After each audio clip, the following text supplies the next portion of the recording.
கன்னிராசியை பொறுத்த வரைக்கும் இந்த ஆண்டு மிக்சட் இயர்ன்னு தான் சொல்லுவோம். சூப்பரா இருக்கும் அப்படின்னு சொல்ல முடியாது, கஷ்டமும் சொல்ல முடியாது. முதல் 6 மாதங்கள் கொஞ்சம் டஃபா இருக்கு, அடுத்த 6 மாதங்கள் ஓரளவுக்கு பெட்டரா இருக்கு. கன்னிராசிக்கு தற்சமயம் 6ஆம் இடத்தில் இருக்கக்கூடிய சனி பகவான் பெயர்ந்து வாக்கிய பஞ்சாங்கப்படி 7ஆம் இடம் வந்து கண்டக சனியாக காட்சி தருகிறார். கண்டக சனினா என்ன? சனி ராசியை பார்த்தார் அப்படின்னா கண்டக சனி. 7ஆம் பார்வையா சமசப்தம பார்வைன்னு சொல்லுவாங்க, அதை பார்த்தா கண்டக சனி. இதுல என்ன பிரச்சனை முதல்லன்னா வில்லங்க வீட்டுல தான். சாதாரணமாவே இன்னைக்கு தேதியில கணவன் மனைவிக்குள்ள வீட்டுல போய் அம்மா காஃபி கொடுங்க, ஏன் வெளியெல்லாம் சாப்பிட்டு வர மாட்டேன்.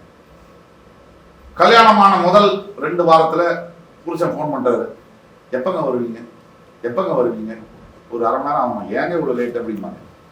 அதே புருஷன் 6 மாசம் கழிச்சு வரேம்மா, இந்த மாதிரி சினிமாக்கு டிக்கெட் புக் பண்ணியிருக்கேன், வாங்க அப்படிம்பாங்க. 6 வருஷம் கழிச்சு இந்த 6 மணிக்கு வரேன், ஏன் அவன் ஆஃபீஸ்லாம் வேற இல்லையா அப்படிங்க. இதுதான் கல்யாண வாழ்க்கை. இப்போ கண்டகசனி காலகட்டத்தில் ஏன் இதை சொல்றோம் அப்படின்னா, சாதாரணமா ஏதாவது பேசினீங்கனாலே பெரிய அளவுல வில்லத்தனத்துல கொண்டு போய் விட்டுரும்.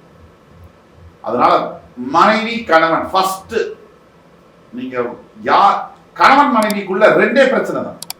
நான் தான் கரெக்ட் அப்படிங்கிற பிரச்சனை. அடுத்தது பாத்தீங்கன்னு சொன்னா கணவன் மனைவி கிட்ட என்னை பத்தி எதுவும் பேச விட மாட்டேங்கிறாங்க அப்படிங்கிறது 2வது பிரச்சனை. என் பிரச்சனை என்னன்னு சொல்ல விட மாட்டேங்கிறாங்க. இதுல யார் ஜெயிச்சா என்ன? என்னோட கேள்வி என்னன்னா, கணவன் மனைவி நீ தான்ப்பா ஜெயிச்ச, மனைவி நீ தான் ஜெயிச்ச, இல்ல என்ன வேர்ல்டு கப்பா கொடுக்க போறாங்க? புருஷன் பொண்டாட்டி தான். இந்த புரிதல் ஜனங்களுக்கு பல பேருக்கு வரதில்லை.